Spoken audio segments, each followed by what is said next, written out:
তো এইটা হচ্ছে মিঠাইয়ের আন্টি বাড়ি, মানে আমার প্রতিবেশী বাড়ি, একদম আমার ঘরের সঙ্গে লাগানো যে দোতলা বাড়িটা সেটা হচ্ছে এই বাড়িটা। তো এই বাড়িতে কিন্তু একটা অন্যরকম জিনিস আছে, কি সেটা হচ্ছে শাক সবজি বলো, ফুল ফলাদি, মানে এরা এত ভালোবাসে এইসব করতে, মানে এদের একটা অন্যরকম এনার্জিও আছে যেটা আমাদের মধ্যে নাই, মানে মিঠাইয়ের বাবার মধ্যে তো মোটে নাই। দেখো এইটা হচ্ছে আমাগো বাড়ি। তো আমাগো বাড়ি এই যে ব্যালকনি দিয়ে কিন্তু পুরো ওগো বাড়িটা দেখা যায়। আর এত সুন্দর দেখো, লাউয়ের ঝাঁকা কুমড়োর ঝাঁকা সব দিছে বাড়ির মধ্যে। কুমড়োটা এইমাত্র কাইটটা ওটা নামাইলো, আর তার সঙ্গে কুমড়ো শাক। তো এদের যা যা সবজি হয় তো আমাকেও কিন্তু খাইতে দেয়, আশেপাশের লোককেও দেয়, মানে এত সুন্দর করে। এই তো ওঠে কান্দে।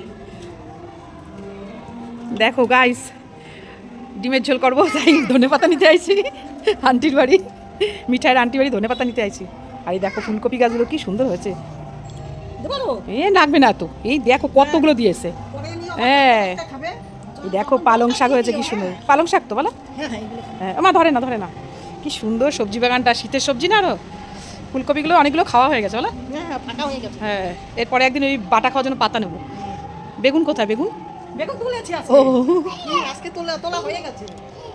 দেখো কতগুলো ধনেপাতা দিল আমার, এই কতগুলো। এই দেখো লাউ হয়েছে, দেখো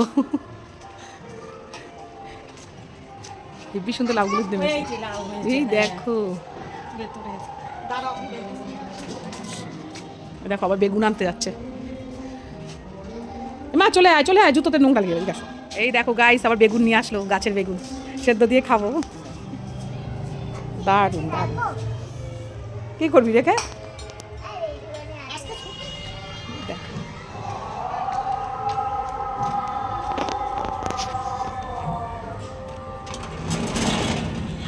ধনে পাতা নিয়ে চাদরের মধ্যে, এখন ঘরে যাব, ডিমের ঝোলে ধনে পাতা দেবো। এই দেখো গাইস এই পাশে পুরো পুকুরটা পুরো ভরাট হয়ে গেছে আমাদের, পুরো ভরাট একদম। চলে আসলাম ঘরে, তো এখানে ভিডিওটা শেষ করলাম, টাটা।